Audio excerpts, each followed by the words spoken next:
안녕하세요. 전화로 뵙기를 약속한 수영로 교회 우서연 집사입니다. 기다리고 있었습니다. 어서 들어오세요. 감사합니다. 이리로 앉으세요. 먼저 앉으시면 저희도 앉겠습니다.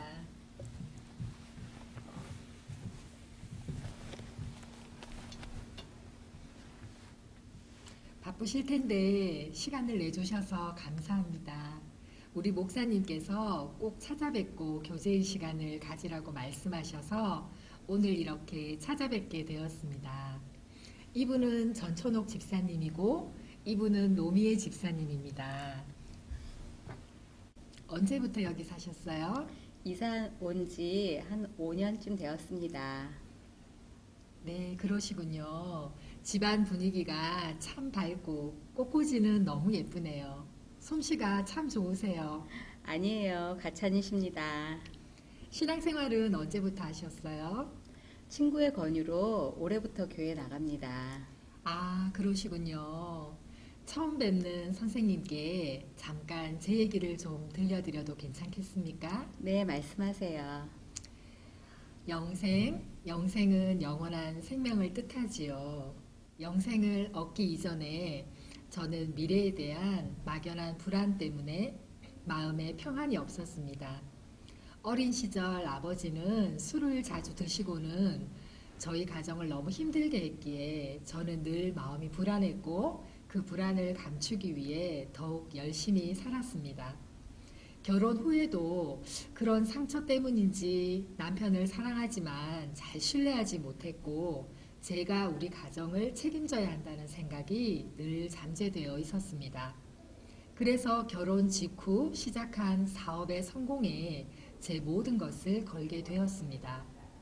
그런데 믿었던 사업이 뜻대로 되지 않자 저는 제 미래가 너무 두려운 나머지 극도의 공포를 느끼며 심각한 두려움에 빠지게 되었습니다. 그러던 어느 날 저는 영생을 얻었습니다.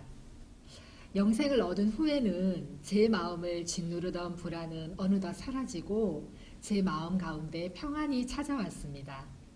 미래가 불안해서 결코 내려놓기가 쉽지 않았던 일도 내려놓게 되면서 늘 채찍질하며 앞만 보고 달려왔던 것을 멈추고 저 자신을 돌보기 시작했습니다. 신기한 일은 남편의 수입만으로 생활하게 되었는데도 이전보다 더 풍성해짐을 느끼며 감사할 수 있었습니다.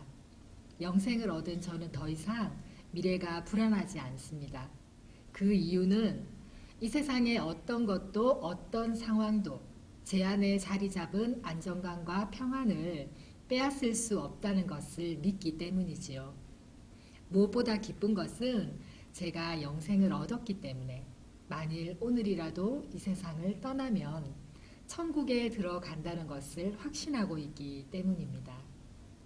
선생님, 제가 질문 하나 드려도 되겠습니까? 선생님께서 만일 오늘이라도 이 세상을 떠나신다면 천국에 들어간다는 것을 확신하고 계십니까? 아닙니다. 저는 그런 확신이 없습니다. 그리고 영생과 천국을 잘 모르겠습니다. 네, 그러시군요. 저도 처음에는 잘 몰랐습니다. 그런데 성경을 통하여 그 사실을 알게 되었습니다. 성경은 내가 너희에게 이것을 쓴 것은 너희로 하여금 너희에게 영생이 있음을 알게 하려 함이라 라고 말씀하십니다. 성경에 기록된 목적이 바로 우리에게 영생이 있음을 알려주어 확신을 갖도록 하기 위함이지요. 어떠세요?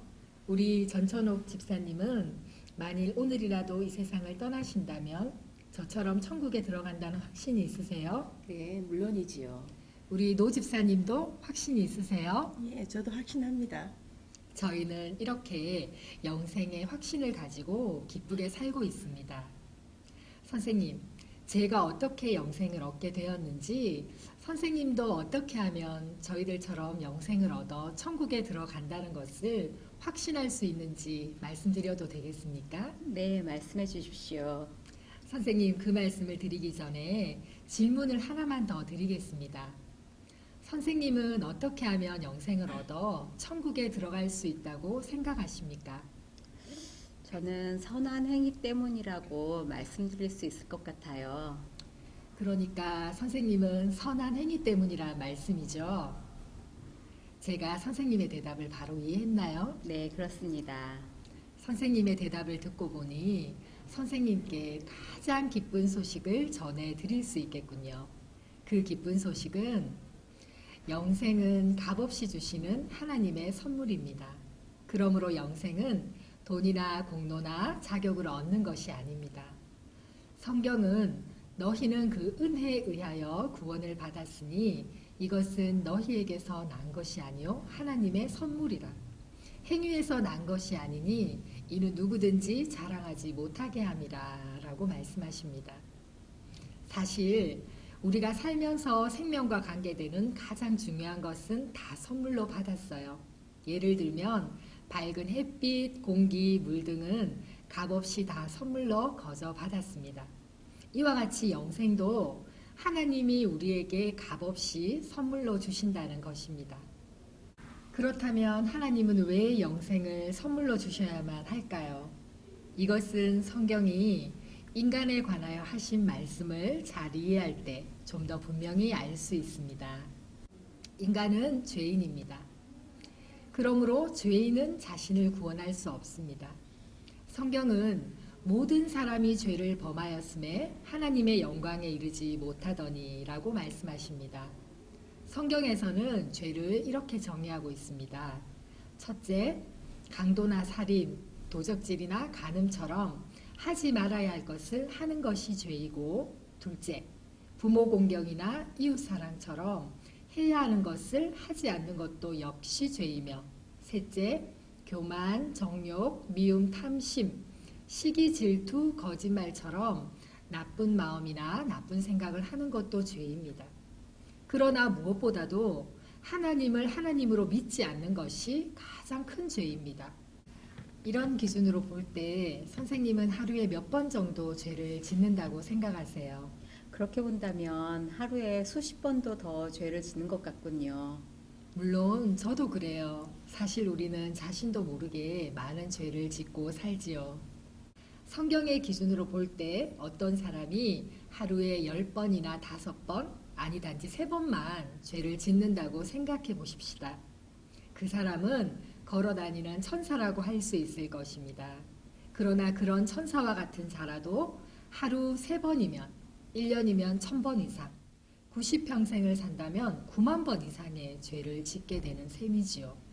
그래서 이 세상에서 자신은 죄인이 아니라고 주장할 수 있는 사람은 단 한 사람도 없습니다. 그렇다면 이런 죄인이 어떻게 영생을 선물로 받을 수 있을까요?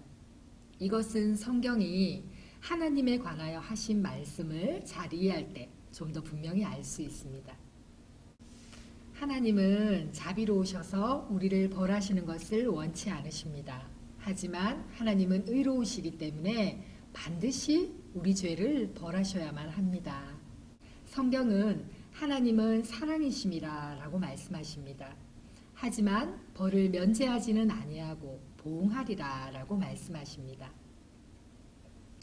전쟁 중인 러시아 제국에서 부족한 식량을 훔치는 사건이 종종 발생했습니다. 화가 난 지휘관 가르시아 장군은 누구든지 식량을 훔치다 잡힌 사람에게는 끔찍한 채찍질을 가하겠다고 선포했습니다. 그런데 도둑을 잡고 보니 다른 사람이 아닌 그의 어머니였습니다. 장군은 원칙대로 사랑하는 어머니에게 채찍을 가하자니 늙으신 어머님이 돌아가실 것 같고, 원칙을 무시하고 그냥 넘어가자니 부하들에게 군기가 서지 않을 것 같았습니다. 결국 지휘관이 만든 원칙에 따라 처벌해야 하는 날, 그는 어머니 앞에서 겉옷을 벗었습니다. 그리고 부하들에게 명했습니다. 어머니 대신 나에게 채찍을 가하라. 그는 어머니 대신 채찍에 맞음으로써 어머니를 향한 사랑을 실천했을 뿐만 아니라 동시에 죄인을 처벌하는 공의도 실천하게 된 것입니다.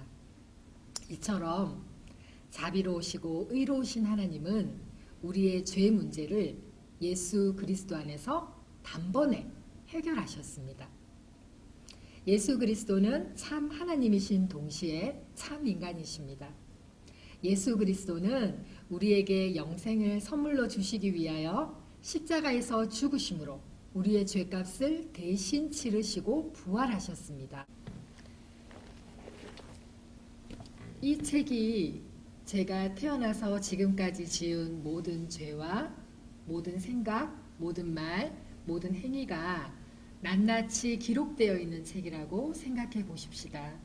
성경은 어느 날 이 책이 하나님 앞에 펼쳐지고 제가 행한 대로 심판을 받게 될 것이라고 말씀하십니다.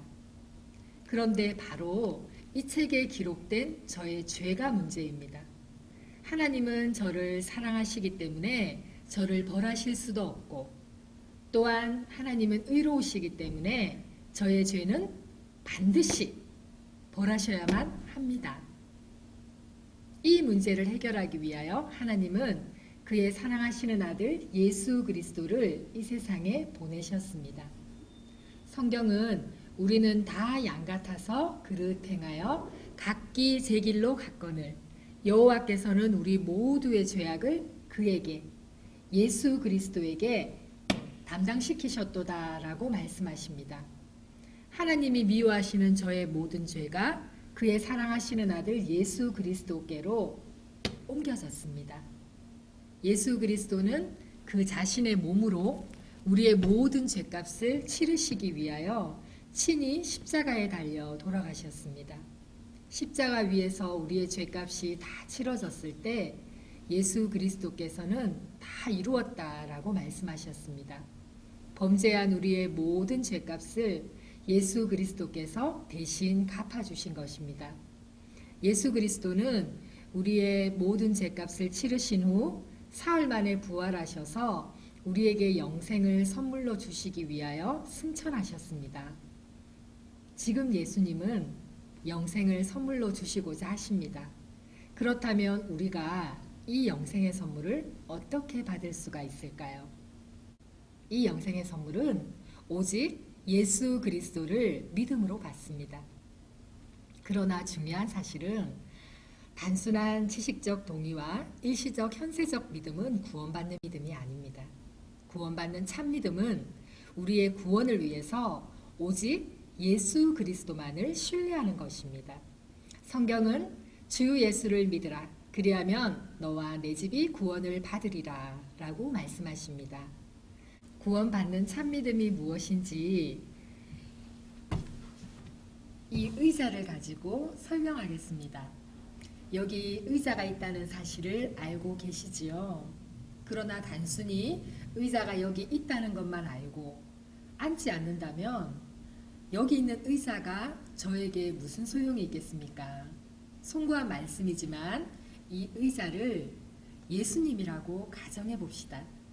의자가 편하게 해줄 것을 알면서도 의자 옆에 서 있기만 하듯이 예수 그리스도가 구원자란 사실을 머리로만 알고 예수 그리스도를 신뢰하지 않는다면 그 믿음은 단순히 지식적인 동의에 불과하므로 우리 자신을 구원하는 믿음이 아닙니다.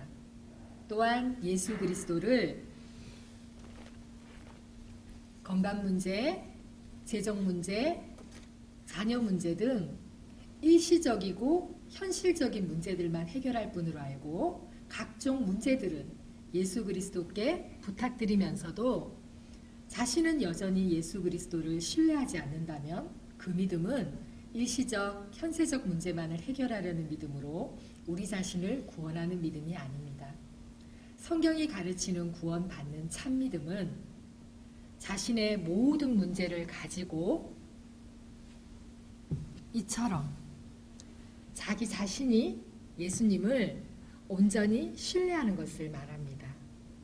어느 날 저는 제 삶의 모든 문제를 아는 채로 저 자신을 예수 그리스도께